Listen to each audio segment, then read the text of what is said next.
Good day friends, my name is Dr. Shweta Goyal and you are watching Engineering Master. This is my first topic for class 9th, motion. Okay, this is my first topic of physics for the class 9th. So this is motion. So first of all, what is motion? तो बच्चों दो हमारी terms होंगी, rest and motion. तो दोनों ही relative terms हैं. ठीक है, हम बात करते हैं रेस्ट एंड मोशन की. तो रेस्ट में अगर हम किसी चीज को बोलेंगे तो वो हो जाएगा आपका कि जो अपनी पोजीशन को चेंज नहीं कर रहा है. ओके, जो अपनी पोजीशन को किसी रेफरेंस पॉइंट से चेंज नहीं कर रहा है, that is can be called as rest. And motion, which is changes their direction, which is changes their position, we can say like that. Okay, आपने 7th में भी पढ़ा होगा, 8th में भी पढ़ा होगा, मोशन के बेसिक फॉर्म्स पढ़े होंगे आप लोगों ने. ठीक है, अगर नहीं पढ़े हैं आप लोग तो मेरी वीडियोस में आप 7th क्लास के वीडियो में जा सकते हैं. वहां पे आपको मोशन का 7th क्लास का वीडियो मिल जाएगा जिसमें बिल्कुल बेसिक दिया गया है मोशन होता क्या. ठीक है, तो rest and motion both are relatives. Okay, so first of all we will talk about rest. Rest when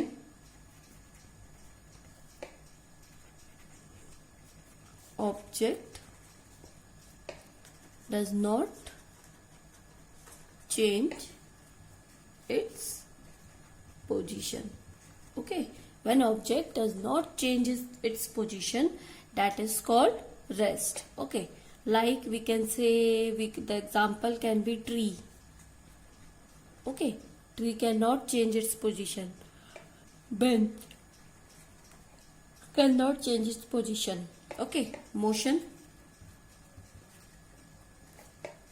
when object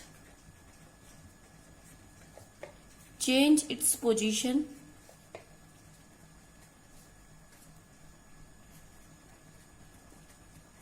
with respect to fixed point. Okay, with respect to fix point. Okay, तो ये बहुत important यहाँ पे point आया, fix point. But इस fix point आप किसी का भी मोशन जब देखते हैं ना तो आप किसी एक फिक्स पॉइंट को लेते हैं, उसके रिस्पेक्ट में आप देखते हैं. लाइक अगर हम खड़े हैं तो हम देखते हैं कोई अगर बर्ड जा रही है, फ्लाइंग बर्ड है. ठीक है, अगर आप देखेंगे तो वो किसके रिस्पेक्ट में फ्लाइंग बर्ड मोशन में है, आपके रिस्पेक्ट में, क्योंकि आप फिक्स्ड हैं. तो जब भी आप मोशन की बात करते हैं तो आपको एक फिक्स पॉइंट लेना बहुत जरूरी है. ओके, तो I am writing here when object changes its position with respect to fix point, और we can say origin. Okay, तो ओरिजिन होता है. लाइक अगर मैं आपसे बात करूं फ्लाइंग बर्ड है. ओके, और एक और बात, motion is a combined property the object under study and the observer. Okay, आपकी जो मोशन है वो एक कंबाइंड प्रॉपर्टी होगी. आई am writing here this point that motion is a combined property of study of object and observer. Okay, तो ये आपकी ना कंबाइंड प्रॉपर्टी होती है आपकी जो ऑब्जेक्ट है और जो आपका ऑब्जर्वर है दोनों में. अगर इन दोनों में से एक भी नहीं है तो आप नहीं बोल सकते कि आपकी कोई चीज मोशन में है या नहीं. और this is no meaning to rest of motion without viewer. अगर कोई देखने वाला नहीं है तो उसका कोई मीनिंग नहीं है कि आपकी जो ऑब्जेक्ट है वो मोशन में है या नहीं. Okay, now what is reference point? I am telling about reference point और fix point. Okay, like I am giving you one example that मैंने आपसे कहा कि आपका जो स्कूल है वो आपके घर से 5 किलोमीटर है. ठीक है, आपका क्या है, आपका जो स्कूल है वो आपके घर से 5 किलोमीटर पे है. ठीक है, तो जो ये 5 किलोमीटर है ना, जो आपका हाउस है वो आपका रेफरेंस पॉइंट हो गया, और ये आपका क्या हो गया, ऑब्जेक्ट हो गया, या फिर हम कहेंगे फाइनल डेस्टिनेशन हो गई. ठीक है, फाइनल डेस्टिनेशन है आपकी स्कूल आपकी फाइनल डेस्टिनेशन है, आपको स्कूल पहुंचना है. और जो आपका जो हाउस है वो आपका रेफरेंस पॉइंट हो गया, क्योंकि आप स्कूल की जो डिस्टेंस देख रहे हैं वो किसके रिस्पेक्ट में देख रहे हैं, अपने हाउस के रिस्पेक्ट में देख रहे हैं. और एक और बात, हमेशा हम रेफरेंस पॉइंट को 0 लेते हैं. वाई? क्योंकि आप क्या करोगे, अगर आपको 5 किलोमीटर देखना है तो आप कहां से स्टार्ट करोगे, अपने हाउस से स्टार्ट करोगे. हाउस पे क्या लोगे, 0 किलोमीटर, फिर 1, फिर 2, फिर 3, फिर 4, फिर 5। ठीक है, तो इस तरीके से आप लोगे। तो हमेशा जो रेफरेंस पॉइंट को आप लोगे वो आप हमेशा 0 लेते हैं। 0 आप ओरिजिन से स्टार्ट करते हैं तो वो क्या हो जाता है आपका 0। ठीक है, अब नेक्स्ट टर्म आपकी आती है डिस्टेंस। कोई भी टर्म आपको नहीं समझ आएगी, आप लोग कमेंट बॉक्स में मुझे कमेंट करिए, मैं आपको एक्सप्लेन करूंगी। ठीक है, डिस्टेंस। डिस्टेंस आपका होता है the total path covered bye a object is called distance. आपके ऑब्जेक्ट ने कितना पाथ कवर किया, that is your distance. Okay, आपके डिस्टेंस को डिस्क्राइब करने के लिए आपको केवल एक न्यूमेरिकल वैल्यू चाहिए, आपको उसकी डायरेक्शन नहीं चाहिए। मैंने आपको यहाँ पे बोला कि आपका क्या है, हाउस से आपका क्या है ऑब्जेक्ट, जो स्कूल है वो आपका 5 किलोमीटर है, तो आपका जो डिस्टेंस है 5 किलोमीटर है। ठीक है, आपको कोई भी, मैंने आपको डायरेक्शन नहीं बोला 5 किलोमीटर नॉर्थ जाना है, 5 किलोमीटर साउथ जाना है, ऐसा कुछ नहीं है।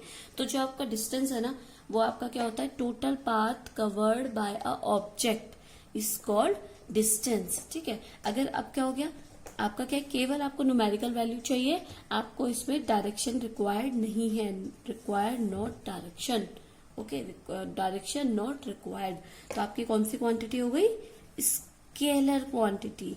स्केलर और वेक्टर क्वांटिटी आप लोगों ने पढ़ा होगा। स्केलर क्वांटिटी वो होती है जिसमें आपको केवल मैग्नीट्यूड चाहिए या न्यूमेरिकल वैल्यू चाहिए, आपको इसमें डायरेक्शन नहीं चाहिए होती। ठीक है, ये आपकी कौन सी क्वांटिटी हो गई, डिस्टेंस आपकी स्केलर क्वांटिटी हो गई। इसकी एसआई यूनिट क्या हो जाएगी, मीटर, किलोमीटर। ठीक है, मीटर, किलोमीटर। ठीक है, ये आपकी इसकी एसआई यूनिट की बात करें तो ये आपकी एसआई यूनिट हो जाएगी मीटर। ठीक है, नेक्स्ट है आपका displacement. The displacement is the shortest part covered by the object. Okay, and it is only involve the initial point and fix point. it doesn't matter which is it going to cover the distance, but ये क्या करेगा, आपका केवल initial point को लेगा और आपके final point को लेगा। ठीक है, तो आपका ये हो जाएगा डिस्प्लेसमेंट। लाइक मैं आपको एक एग्जांपल देती हूँ। लाइक आपका कोई XY प्लेन है, ठीक है, यहाँ पे आपका कोई पॉइंट A है, ये पहले B पे गया, ठीक है, फिर ये C पे गया। ठीक है, तो आपका क्या, पहले B पे गया फिर C पे गया, तो ये आपका क्या हो गया, इतना तो B and C total distance हो गया आपका, A B एंड C इसने कवर किया। बट आपका डिस्प्लेसमेंट क्या हो जाएगा, shortest path that is BAC, final position and this position. तो shortest path covered by the displacement, तो आप इसमें लिख सकते हैं AB is displacement, A to final C पे है ना, AC is displacement and A to B to C, that is your distance. Okay, so this is a difference between distance and displacement. Distance was the total path covered by the object, okay, and displacement is the shortest path covered by the object. It involve only the initial value and final value. Like अगर मैं आपसे बोलूँ, आपका अपने घर से आपको school जाना है, वही हम एक एग्जांपल लेंगे, आपको स्कूल जाना है, इसके बहुत सारे वे होंगे आपके जाने के, इधर से भी आप जा सकते हैं, आपको इधर से घूम के भी आपका रास्ता होगा। तो जो शॉर्टेस्ट पाथ होगा ना, वो आपका डिस्प्लेसमेंट होगा, कि आपको 5 किलोमीटर का डिस्प्लेसमेंट है। आपका डिस्टेंस कितना हो सकता है, आप कितना कवर करें, पहले आप यहाँ से यहाँ जा रहे हैं, आपको कहीं और जाना है, पहले आप वहां जा रहे हैं, फिर आप वापस आ रहे हैं, दैट इज योर डिस्टेंस, कि आपने कितना डिस्टेंस कवर किया। बट डिस्प्लेसमेंट क्या हुआ, आप कितना गए, जो आप फाइनल पोजीशन पे, जो आप इनिशियल पोजीशन से घर से निकले थे और स्कूल जाना है, तो वो आपका क्या हो जाएगा, डिस्प्लेसमेंट। ओके, हम एक एग्जांपल ले लेते हैं। लाइक अगर हमें एग्जांपल है इस टाइप का, आपका कोई एग्जांपल है, एग्जांपल लाइक आपका क्या है, एक पॉइंट है A, यहां से एक गया B पे, that is covered by 3 centimeter. Okay, then it moves towards the C. Okay, it moves towards the C 4 centimeter. Find displacement. Okay, आपको क्या करना है, इसका डिस्प्लेसमेंट फाइंड करना है। तो आपका अगर डिस्टेंस बोलेंगे तो 3 centimetre plus 4 centimetre, that is 7 centimetre distance हो गया। बट अगर डिस्प्लेसमेंट बोलेंगे तो आपका शॉर्टेस्ट पाथ यहाँ से यहाँ भी हो सकता है। ओके, यहाँ से यहाँ भी आप नाप सकते हैं। तो अगर आपको ये वैल्यू मिल जाएगी तो आपका डिस्प्लेसमेंट आपको मिल जाएगा। तो स्कोर करने के लिए आपका क्या हो जाएगा, तो यहाँ पे आप क्या लगा सकते हैं, ट्रिग्नोमेट्रिक लगा सकते हैं। तो आपका क्या हो जाएगा, A C will be but, तो you can check there A B square plus A C square का under root. Okay, so A C will be under root A B square plus A C square. तो A B square that is 3 centimetre plus A C square that is 4 centimetre का स्क्वायर। 9 plus 16 that is 25 under root that is 5 centimetre. जो total displacement हुआ ना वो आपका कितना हुआ, 5 सेंटीमीटर का। Okay, so you can do this. अच्छा, एक और क्वेश्चन, क्या आपका डिस्प्लेसमेंट 0 हो सकता है? Yes, displacement can be 0. I am writing this point here. Okay, please note down your notebook. Yes, displacement can be 0. Displacement can be 0 but distance not. How? आपने क्या किया, एक पॉइंट ए से एक आपका बी पे गया, ठीक है, एक सी पे गया, फिर वो वापस आया ए पे वापस आ गया, ठीक है, आपका ए से बी, बी से सी, और फिर वो वापस ए पे आ गया, ठीक है। तो आपका डिस्प्लेसमेंट क्या हो जाएगा, 0, क्योंकि आप अपने घर से गए, घर से आप वापस स्कूल गए, स्कूल से आप वापस घर आ गए, तो आपका डिस्प्लेसमेंट टोटल कितना हो गया, वो आपका 0 हो गया, क्योंकि फाइनल इनिशियल पोजीशन सेम है, बट डिस्टेंस आपने कवर किया। आप 3 सेंटीमीटर गए, 3 सेंटीमीटर गए, फिर आप वापस आप टोटल 6 सेंटीमीटर आए, तो 3 plus, because this distance is a scalar quantity, so you can't be measure the direction. So 3 6 plus 6 that will be 12 centimeter you go, ठीक है। But displacement is a vector quantity, 6 plus 6 minus 6 that is 0. So displacement can be 0. Okay, so this is a very important point. Displacement can be 0. Now another term, no. First of all, we will do some numerical regarding displacement. Okay. This is the difference between displacement and distance. So distance can be the total path covered by the object, and displacement is the shortest path covered by the object. Distance is a scalar quantity. It needs only magnitude, and vector quantity, it needs magnitude plus direction. And the distance is never can be 0. Displacement can be 0. Distance is greater than the displacement. Okay, in most of the cases distance is greater than the 0. Now I am taking one example that question is, a farmer has go to 5 meter due to north, 4 meter east, and then 2 meter south. Okay, a farmer has this is a direction north, south, east, west. Okay, आपका ये direction है। आपका क्या हुआ, एक farmer है, उसने क्या किया, 5 metre north, I am writing here in short, 5 metre north, then 4 metre east, then 2 metre south. Okay, ये गया, कोई भी वैल्यू हो सकती है, 2 metre south. Find distance walk, and second you have to find that's the displacement. Okay, आपको क्या find करना है, एक डिस्टेंस आपको फाइंड करना है फार्मर का, एक आपको उस मैन का, सेकेंड आपको डिस्प्लेसमेंट करना है। तो आपको क्या करना पड़ेगा, फर्स्ट आपका इस तरीके से आप ग्राफ बनाते हैं। आपने बोला एक पहले क्या 5 मीटर नॉर्थ चलो, तो आपने एक ओरिजिन ले लिया, इन दोनों का आपने ओरिजिन ले लिया, आपको नहीं पता कहाँ पर है, तो आपने ओरिजिन ले लिया। आपको बोला 5 मीटर नॉर्थ, तो वो क्या गया, 5 मीटर नॉर्थ चला गया, 5 मीटर नॉर्थ गया, ठीक है। I will make it with a different direction. Then 4 metre east, तो उसने क्या किया, अपने फेस को इधर किया, और कितना गया, 4 मीटर ईस्ट गया। नाउ 2 मीटर साउथ, तो उसने क्या किया, इतना, क्योंकि ये 5 मीटर है, तो ये आपका 2 मीटर साउथ, क्योंकि साउथ डायरेक्शन इधर है, तो ये आपका आ गया। तो आपको क्या करना है, find the distance walk and displacement. तो फर्स्ट अगर आप करेंगे डिस्टेंस को, तो डिस्टेंस आप कैसे करेंगे, any idea? Distance distance. How you find the distance? Yes, total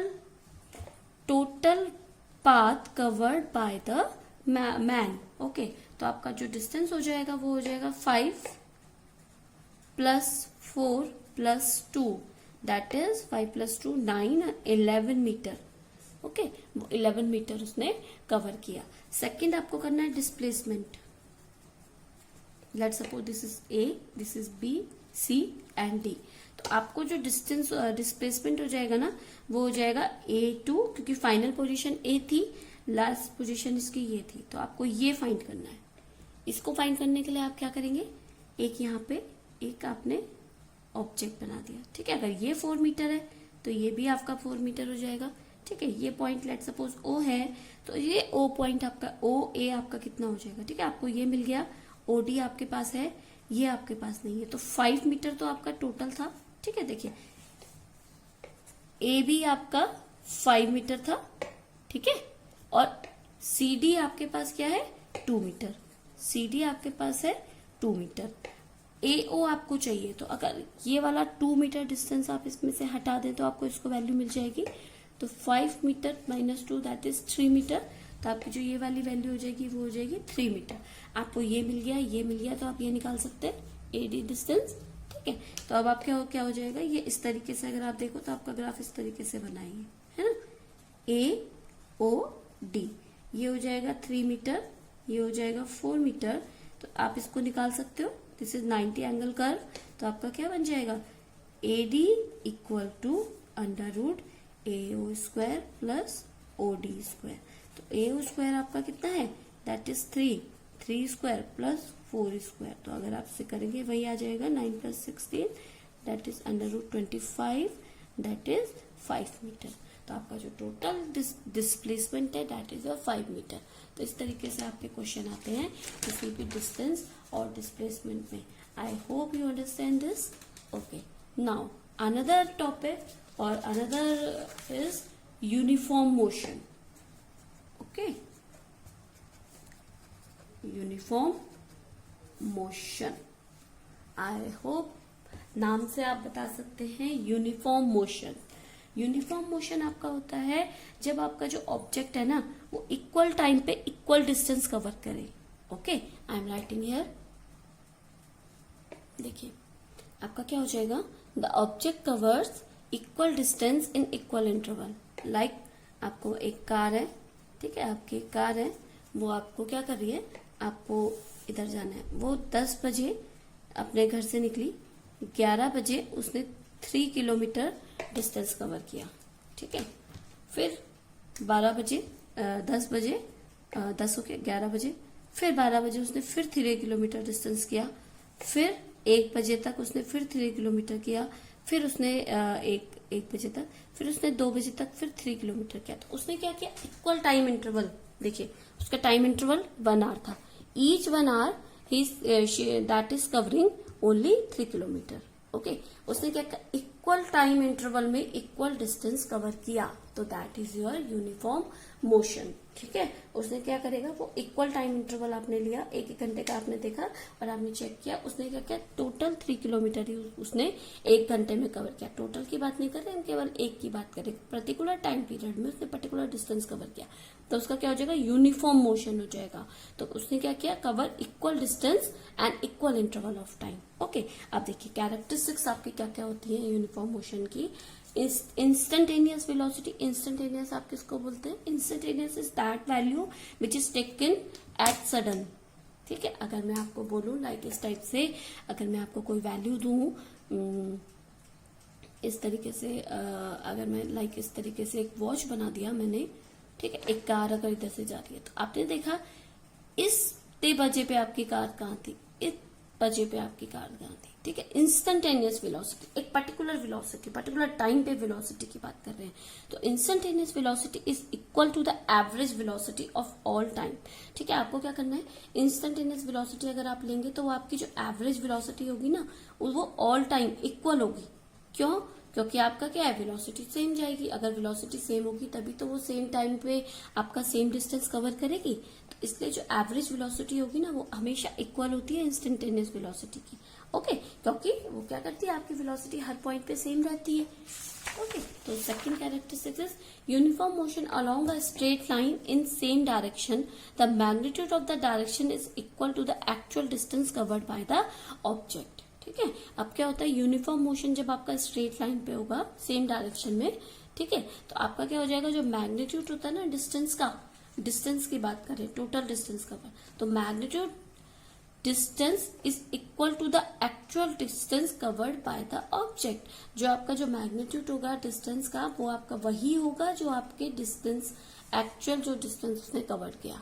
ठीक है, next, the object moving towards right. अगर आपका जो ऑब्जेक्ट है वो अगर राइट पे मूव कर रहा है तो आपको वेलोसिटी पॉजिटिव लेंगे, अगर वो लेफ्ट में मूव करता है तो आप उसको क्या लेते हैं, वेलोसिटी को नेगेटिव लेते हैं। ये आपकी कैरेक्टरिस्टिक्स है यूनिफॉर्म मोशन। ठीक है, ये आपने एक पॉइंट लिया है, यहाँ पे एक पॉइंट है, यहाँ से अगर आपका राइट मूव कर रहा है तो आप उसे पॉजिटिव ले लेंगे वेलोसिटी को, और लेफ्ट मूव करेगा तो आप उसे नेगेटिव वेलोसिटी ले लेंगे। ठीक है, जब न्यूमेरिकल करेंगे तो आपको समझ आ जाएगा। The force required to maintain the motion, no force required. अब क्या है, आपने एक बार उसे स्टार्ट कर दिया, अपनी कार आपने स्टार्ट कर दी, अब आपको क्या है, एक्सेलरेशन देने की जरूरत नहीं है। अगर आप एक्सेलरेशन देंगे तो वेलोसिटी बढ़ जाएगी। ठीक है, तो आपका जितना एक्सेलरेशन आपने दे दिया स्टार्टिंग में, या जितना फोर्स आपने पहले लगा दिया वही आपका रहेगा, फिर उसके बाद आपको उसको फोर्स की जरूरत नहीं है उस मोशन को मेंटेन करने के लिए। तो these are the characteristics of uniform motion. Okay, now the one term is also there, that is non uniform motion.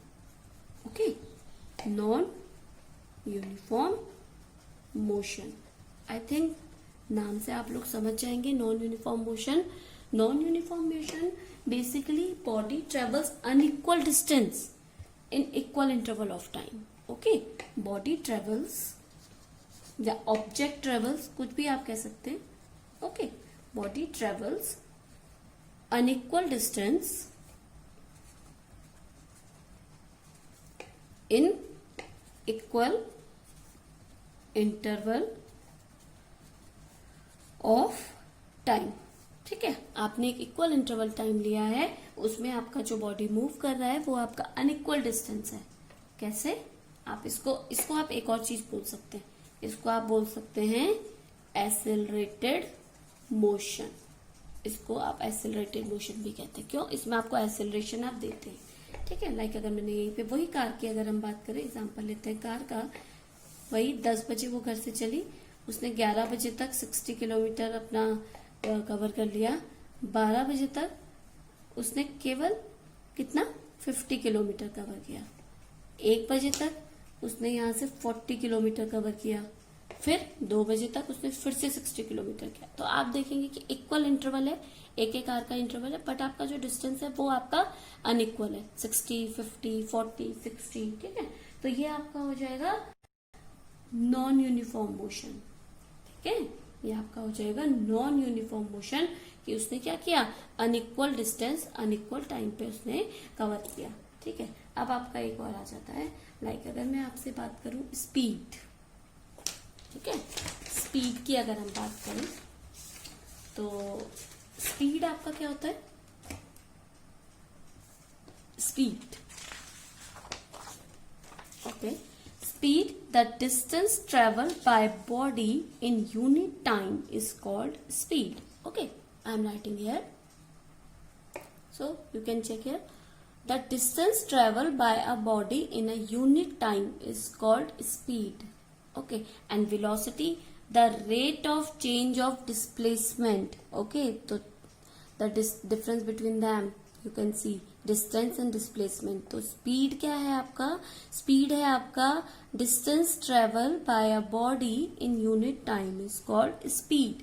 Okay, इसकी यूनिट क्या हो जाएगी, डिस्टेंस की होती है मीटर एंड टाइम की होती है सेकेंड, तो दैट इज मीटर पर second and it is a scalar quantity. Okay, क्योंकि जब हम डिस्टेंस की बात करते हैं तो वो आपकी क्या होती है, स्केलर क्वांटिटी होती है। तो आपका केवल ये स्केलर क्वांटिटी होती है, इसमें आपको केवल ओनली मैग्नीट्यूड, ओके, आपको केवल मैग्नीट्यूड चाहिए होता है, आपको इसमें कोई भी आप कह सकते हैं कोई भी आपको डायरेक्शन नहीं चाहिए होता है। तो इसको हम एक और चीज बोल सकते हैं कि अगर हम वेलोसिटी का मैग्नीट्यूड लेना, वो भी आपका स्पीड हो सकता है। अगर स्पीड हम वेलोसिटी का मैग्नीट्यूड ले लें तो वो भी आपका स्पीड हो सकता है। ठीक है, अब वेलोसिटी क्या हो जाएगा, it is a rate of change of displacement. Okay, आप किस रेट से आपका डिस्प्लेसमेंट चेंज कर रहा है, that is a velocity. Displacement माने इनिशियल पोजीशन तो फाइनल पोजीशन, तो किस रेट ऑफ चेंज, किस टाइम के साथ वो चेंज कर रहा है, that is your displacement. Okay, ये आपकी क्या हो जाएगी, वेक्टर क्वांटिटी, क्योंकि डिस्प्लेसमेंट आपकी वेक्टर क्वांटिटी है, तो ये आपकी हो जाएगी वेक्टर क्वांटिटी। और इसकी जो यूनिट हो जाएगी वो कितनी हो जाएगी, वही मीटर पर सेकंड आपकी इसकी भी यूनिट हो जाएगी। ठीक है, तो this is the difference between speed and velocity. Now next topic is average speed. Average speed, that is the ratio of total distance covered by the particle and the total time। ठीक है, आपका speed क्या था, that is distance upon time.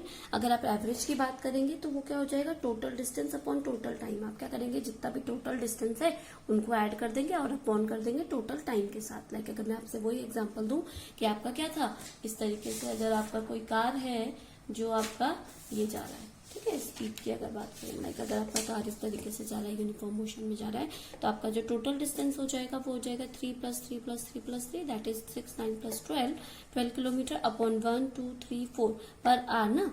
तो 1, 2, 3, 4, तो kilometre की बात करें तो आर में आप ले सकते हैं तो 4 किलोमीटर, 4 आर। तो आप इसको अगर सॉल्व करेंगे दैट इज योर 3, तो आपको हो जाएगा 3 किलोमीटर पर आर। तो वही आपका इसमें निकल गया, देखिए, है ना। तो वही चीज आपका हो जाएगा, फिर आप किस तरीके से निकालते हैं, total distance upon total R, तो आपकी एवरेज स्पीड निकल जाएगी। अब अगर ये भी आपकी स्केलर क्वांटिटी होगी कि डिस्टेंस आपकी स्केलर है, तो ये भी आपकी स्केलर क्वांटिटी हो जाएगी। Next is instantaneous speed. Instantaneous speed आपका क्या हो जाएगा, speed of an object at particular movement. Okay, अगर आप क्या बात करें, लाइक अगर मैं बोलूं कि 11:02 पे आपकी स्पीड कितनी थी, उस पर्टिकुलर मूवमेंट की जो स्पीड होगी ना, वो आपकी हो जाएगी इंस्टेंटेनियस स्पीड। ठीक है, तो इंस्टेंटेनियस स्पीड क्या हो जाता है, the speed of object at a particular moment. इसको आप किस तरीके से दिखाते हैं, dx/dt। ठीक है, dx at particular speed and dt is particular time. ठीक है, अब आपका नेक्स्ट आता है, it is also scalar quantity. Now average velocity. Okay, this is also very important topic, average velocity. तो वेलोसिटी आपका क्या था, ratio of displacement upon time. Average हो जाएगा total displacement upon total time. Okay, let's suppose object A is going to B. आपका एक object है वो बी की तरफ जा रहा है, तो इसका जो एवरेज है वो आपका x1 स्पीड से x2 पे जा रहा है, x1 पोजीशन से x2 पे जा रहा है, और जो टाइम है इसका total time is taken t2 and t2। जो इसका टोटल टाइम है इसको यहाँ जाने मिले, तो वो क्या लाइक डिस्प्लेसमेंट है, तो आपका इस तरीके से जा रहा है। ठीक है, डिस्टेंस आपका इस तरीके से कवर कर रहा है, बट आपका जो डिस्प्लेसमेंट हो जाएगा वो आपका शॉर्टेस्ट पाथ हो जाएगा t1 एंड t2। ठीक है, तो जो आपका एवरेज हो जाएगा ना, v average, that will be x2 vector quantity x1 upon t2 minus t1। तो आप इसको इस तरीके से भी दिखा सकते हैं, del x upon del t। Okay, अब आपके इसमें कुछ केसेस होंगे। ठीक है, आपका केस है case 1, if person join from. अब आपका क्या किया, if person going from A to B with C mid point. इसने क्या किया, आपका जो पर्सन है ए टू बी जा रहा है, बट सी उसका मिड पॉइंट है। ठीक है, सी मिड पॉइंट। ठीक है, तो अगर आपका इसका सी पॉइंट है, तो जो इसका टोटल डिस्टेंस हो जाएगा x हो जाएगा, इसका भी x हो जाएगा। ठीक है, इसकी जो टाइम हो जाएगा वो t1 एंड t2 हो जाएगा, टाइम डिफरेंट हो जाएंगे। ठीक है, बट जो डिस्टेंस होगा वो सेम हो जाएगा। ठीक है, तो जो आपका v एवरेज हो जाएगा, that will be total displacement. Total displacement कितना है, x plus x upon total time कितना है, t1 प्लस t2। क्योंकि आपका क्या है, इसमें डिस्टेंस सेम है, दोनों का डिस्प्लेसमेंट मिड पॉइंट पे सी है, तो दोनों का डिस्प्लेसमेंट सेम है, x हो जाएगा। तो अब आपका क्या हो जाएगा, अगर आप वेलोसिटी की बात करें, ठीक है, वेलोसिटी, दोनों की वेलोसिटी देखते हैं। वेलोसिटी आपका क्या होता है, डिस्प्लेसमेंट अपॉन टाइम। ठीक है, इसकी वेलोसिटी ए से सी जाने पे v1 है, सी से बी जाने पे v2 है। ठीक है, तो अभी आपने v1 देखा, v1 आपका क्या हो जाएगा, डिस्प्लेसमेंट कितना है x अपॉन टाइम कितना है t1। v2 अगर आप यहां से देखें कितना है, डिस्प्लेसमेंट आपका सेम है x एंड टाइम आपका t2 हो जाएगा। तो यहां से आपकी t1 की वैल्यू निकल सकती है, t1 इक्वल्स टू, t1 इधर कर देंगे तो ये आपका इधर आ जाएगा t1 equals to x upon v1, और यहां से आप t2 निकालेंगे तो ये हो जाएगा x अपॉन v2। ठीक है, ये आ गया। अब आप इस t1 t2 की वैल्यू को यहाँ पुट कर सकते हैं, यहाँ पे। ठीक है, आपने यहाँ पुट कर दिया तो आपका क्या बन गया, आपका बन जाएगा average velocity. Okay, v average that is x upon x plus x upon t1 की वैल्यू आई थी x upon v1 plus x upon v2। Okay, अब आपने इसको सॉल्व किया, जब आप इसे सॉल्व करेंगे तो आपका क्या आएगा, ये आ जाएगा 2x अपॉन ये हो जाएगा v2x plus v1x upon v1 v2। ये वाली वैल्यू को आप ऊपर ले जा सकते हैं, 2x v1 v2 upon v2x plus v1x। यहां से x कॉमन आ सकता है आपका, तो x x x कट जाएगा, कॉमन आ जाएगा, तो आपका बच जाएगा 2v1 v2 upon v2 v1। तो इस तरीके से भी आप इसे निकाल सकते हैं जब आपको कोई एक मिड पॉइंट दिया हो। आपको ये केसेस याद रखने हैं और आप फॉर्मूला याद रखना है, आप आराम से डायरेक्टली निकाल सकते हैं। ठीक है, अगर आपका एक केस 2 है, आपका एक केस है कि आपका क्या है, केस 2 आपको दे दिया, उसमें क्या बोला, आपका जो सी है ना वो मिड पॉइंट नहीं है। ठीक है, आपका जो सी है वो मिड पॉइंट नहीं है, see not a mid point. Okay, आपको सेकंड केस दिया है, जो आपका सी है वो मिड पॉइंट नहीं है। तो अगर सी मिड पॉइंट नहीं है तो x is not equal to x, क्योंकि a अगर इधर है, b इधर है, ये है, तो c अगर लेट सपोज यहाँ पर है, तो इसका डिस्टेंस और इसका डिस्टेंस सेम नहीं है, x आपका सेम नहीं है, तो आप इसको x1 और x2 कर सकते हैं। ठीक है, अब क्या हो जाएगा आपका v एवरेज, उसी तरीके से आप निकालेंगे, that is displacement upon time, total displacement upon total time. Okay, तो ये क्या हो जाएगा, टोटल डिस्प्लेसमेंट आपका हो जाएगा x1 plus x2 upon time आपका सेम है। ठीक है, इधर से इधर जाने में a और c t सेम। ठीक है, पहले वाले में आपका t सेम नहीं था, इसमें आपका t सेम है, तो आपका t सेम है, that will be t plus t। ठीक है, t प्लस t हो जाएगा। अब देखिए a से c आपकी वेलोसिटी कितनी हो जाएगी, v1, वो कितनी हो जाएगी x1t। ठीक है, क्योंकि आपका t सेम है। अब यहां से आप क्या निकाल सकते हो, x1 की वैल्यू आपको यहां से मिल सकती है, दैट इज v1t, और c से b जाने में वेलोसिटी v2 है। ठीक है, यहां से यहां जाने में, तो आपकी x2 अपॉन t, यहां से x2 निकाल सकते हो, दैट इज v2t। अब इस x1 और x2 की वैल्यू को आप यहां पुट कर सकते हो। ठीक है, आपने यहां पुट किया तो आपने क्या करा, v1t plus v2t upon t plus t। Okay, ठीक है, t प्लस t। ठीक है, तो दैट इज 2t, तो हम इसको लिख सकते हैं v1 plus v2, t common ले लिया, अपॉन 2t, t से t कट गया तो आपका क्या बचा, v1 plus v2 upon t। तो इस तरीके से भी आप निकाल सकते हो जब आपको टाइम सेम है बट आपको वेलोसिटी सेम नहीं है और आपकी डिस्टेंस सेम नहीं है। ठीक है, एक और केस आपका बनता है, आपका एक और केस बनेगा, आपका थर्ड केस बनेगा, केस थर्ड आपका बनेगा uniform acceleration. Okay, velocity same है। अब आपका थर्ड बनेगा क्या, वेलोसिटी सेम। अब पहले में आपकी वेलोसिटी सेम नहीं थी, अब आपकी वेलोसिटी सेम है, तो आपका जो एवरेज वेलोसिटी बन जाएगा वो आपका क्या बन जाएगा, v प्लस यू अपॉन 2। सब वेलोसिटी को ऐड करेंगे अपॉन 2, तो आपका ये बन जाएगा v equals to final velocity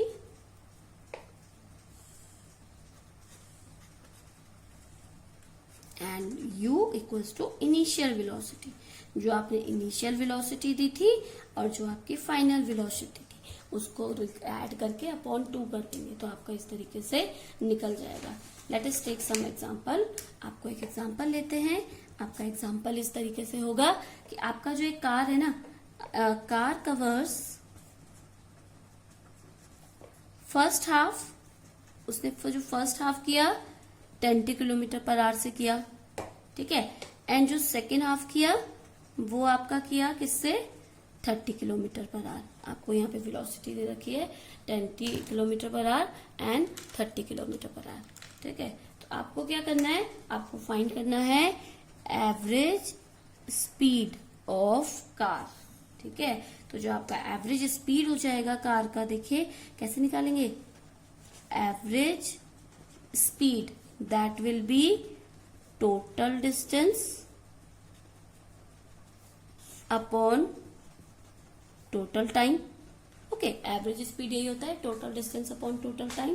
तो आपका टोटल डिस्टेंस क्या है, लेट सपोज उसका जो डिस्टेंस है वो आपका टोटल डिस्टेंस आपका डी है कार का, ठीक है। तो फर्स्ट हाफ हो जाएगा d/2 प्लस d/2, 2 बार कर रहा है टोटल डिस्टेंस, है ना। और आपको क्या दे रखा है, स्पीड दे रखा है d/20 plus d/20 distance upon time, ठीक है। आपको ये दे रखा है। अब आपका क्या होगा, यहां से आप क्या निकाल सकते हैं, इसको अगर आप सॉल्व करेंगे तो आपका देखो क्या आ जाएगा, d/2 दैट इज d, क्योंकि 1/2 दैट इज 1, तो d/2 that is d upon, इसको अगर आप सॉल्व करेंगे 30, this is your 30 kilometre per our. Okay, तो आपका क्या बन जाएगा 20/30, ठीक है। अगर आप इसे सॉल्व करेंगे देखिए तो आपका हो जाएगा 30d plus 20d upon 20 into 30। Okay, अब इसे सॉल्व कीजिए upon that will be your 50d upon 600d, 600 ऊपर चला जाएगा। अगर आप इसे सॉल्व करेंगे तो अगर आई एम राइटिंग हियर, ओके, तो दैट इज 600 अपॉन 50d, ये कट जाएगा, ये यहाँ से यहाँ कट जाएगा 512। तो आपका जो आंसर आएगा that is 20 kilometre per hour average speed. इस तरीके से आप अपनी एवरेज स्पीड निकालते हैं। So I hope you understand this session student. और आप इसको एक और चीज से निकाल सकते थे, देखिए आपको क्या दे रखा था इसमें, तो जो आपके सेंटर पॉइंट है वो आपका इक्वल नहीं था, तो आप इसमें कौन सा आप इसमें केस लगा सकते थे, आप इसमें सेकंड वाला केस लगा सकते थे, दिस वन, ठीक है। तो आप इससे भी निकाल सकते थे, आप निकाल के देखिएगा आपका आंसर आ जाएगा। I hope you understand this session guys. So thank you, good day and take care. Please subscribe and share this channel for more videos. Good day and take care.